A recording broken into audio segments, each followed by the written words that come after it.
Hello everyone, welcome to my YouTube channel happy learning with Rimi. आज की इस video में क्लास 9 की न्यू टेक्स्ट बुक गंगा के पार्ट 3 संवादहीन को लेकर आपके समक्ष प्रस्तुत हुई हूँ। शेखर जोशी जी ने अपनी इस कहानी में आज के समाज की सच्चाई का बहुत ही सुंदर तरीके से वर्णन किया है। उनकी कहानी संवादहीन, अकेलेपन, पारिवारिक बिखराव और शहरीकरण के कारण वृद्धों की उपेक्षा को दर्शाती है।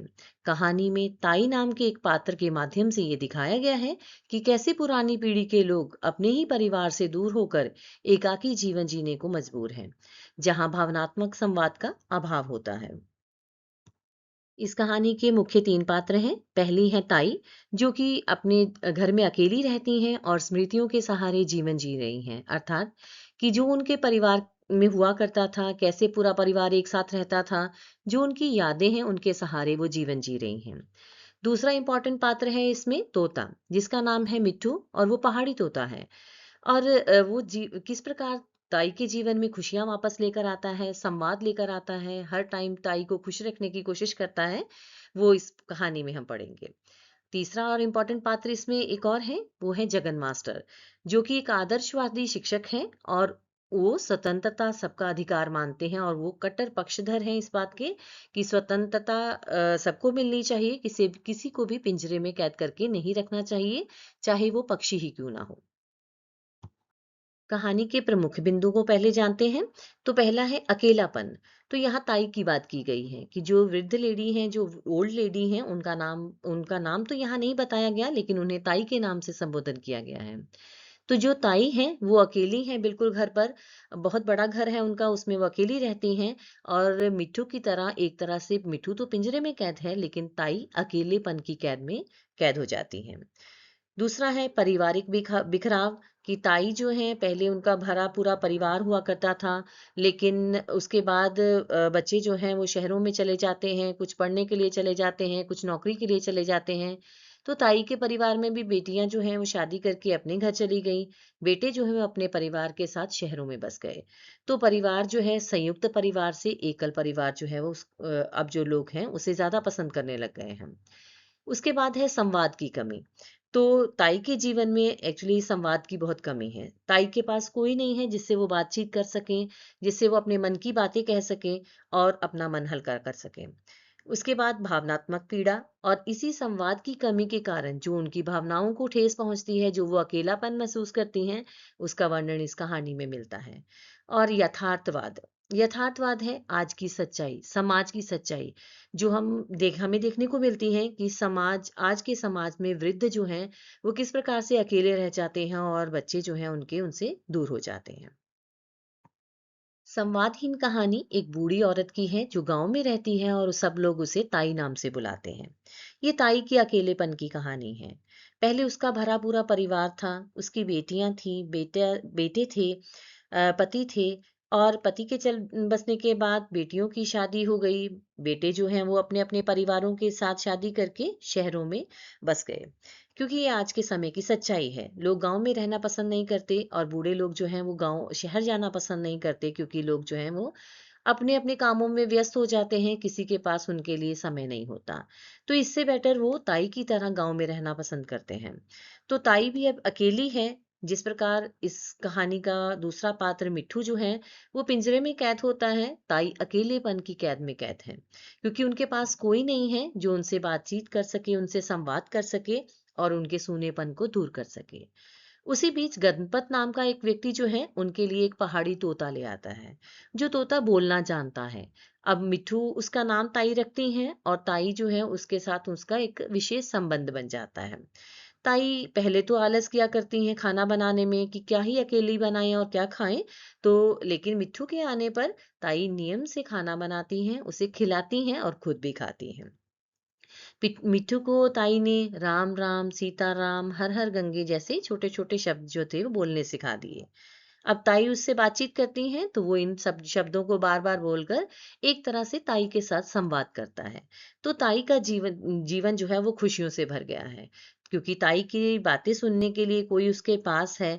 चाहे तो मिट्ठू को वो बातें समझ आती हैं या नहीं आती, वो मैटर नहीं करता, लेकिन ताई को ऐसा लगता है कि वो किसी से अपनी बात कह सकती हैं, अपना मन हल्का कर सकती हैं। वो आगे से ये राम राम सीताराम कह के ऐसे शब्द कह के वो आगे उनका मन बहलाता रहता है। उसी बीच गांव के लोग जो हैं वो कुंभ यात्रा के लिए जाने के लिए तैयार होते हैं। ताई का भी बहुत मन होता है, ताई भी जाना चाहती है, लेकिन ताई का की चिंता का विषय है मिट्ठू, कि मिट्ठू को समय पर खाना कौन देगा, मिट्ठू का ध्यान कौन रखेगा। तो ये सब चीजें उन्हें बहुत चिंता सताती है। अब गांव के लोग उन्हें पहले तो ये सलाह देते हैं कि तुम मिट्ठू को साथ ले लो और मिट्ठू को भी साथ ले जाओ और तुम कुंभ की यात्रा पर भी हो आओगी। लेकिन कुछ लोग उनमें से कहते हैं कि खुद को संभालोगी या फिर मिट्ठू को, वहां पर तो इतनी भीड़ होगी, मिट्ठू का ध्यान कैसे रख पाओगी, मिट्ठू तुम्हारे हाथ से चला जाएगा, वहां गुम हो जाएगा। तो ये सारी चीजें जब वो सोच रही होती हैं तो उन्हें अपनी जो पड़ोसन है मास्टराइन, उनका ध्यान आता है। मास्टराइन जो है वो राजी हो जाती हैं, वो जगन मास्टर की वाइफ है, पत्नी है।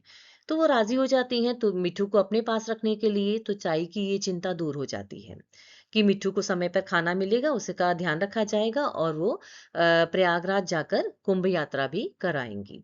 तो वो निश्चिंत होकर मिट्ठू को मास्टराइन को सौंपकर वहां से चली जाती हैं। अब उनका जो पति है, मास्टराइन का जो पति है मास्टर जगन, वो एक आदर्शवाद शिक्षक हैं। अब वो उनके आदर्शों के हिसाब से किसी को पिंजरे में रखना उन्हें गवारा नहीं, वो इस चीज को पसंद नहीं करते। तो अब वो क्या करते हैं कि रोज मिट्ठू को कमरे में पिंजरे से निकालते हैं और मिट्ठू को इधर उधर घूमने की आजादी देते हैं। जो उनके अनुसार वो चाहते हैं कि मिट्ठू को भी आजादी का हक होना चाहिए। तो वो मिट्ठू को थोड़ी थोड़ी देर के लिए निकालते हैं और उसके बाद फिर से पिंजरे में बंद कर देते हैं। लेकिन एक दिन ऐसा हुआ कि मिट्ठू की नजर ऊपर रोशनदान पर पड़ी और मिट्ठू फर करके ऊपर रोशनदान के में जा बैठा और वहां से जब उसने बाहर की दुनिया देखी तो मिट्ठू उड़ गया। अब मिट्ठू तो उड़ गया, लेकिन मास्टर जगन के लिए यह बहुत बहुत बुरी बात हुई, क्योंकि उनके पास ये जिम्मेदारी थी मिट्ठू को संभालने की। वो सारी जगह ढूंढने लगे, बागों में जाकर इधर उधर सबसे पूछने लगे, लेकिन मिट्ठू कहीं नहीं मिला। तो इस बात से वो बहुत चिंतित हो गए और ताई के आने का समय भी निकट आता जा रहा था, तो उन्होंने एक एवजी मिट्ठू जो था उसे अरेंज किया, मतलब मिट्ठू की जगह पर उसके जैसे दिखने वाला एक तोता। अब उसे ले तो आए, गांव के लोग भी चिंतित थे कि यही एक जो है वो ताई का सहारा था। तो ताई जो थी वो थोड़े गुस्से के स्वभाव की थी, तो वो बहुत बोलेंगी भी और उसे दुख भी होगा, क्योंकि वो मिट्ठू के सहारे ही अपना जीवन जी रही थी। तो इस बात को लेकर जो मास्टर जगन हैं वो भी बहुत चिंतित थे। उन्होंने बहुत कोशिश की कि उस नए तोते को वो सब कुछ सिखा पाए जो मिट्ठू बोलता था, लेकिन वो तोता टस से मस नहीं हुआ और वो कुछ भी नहीं बोला।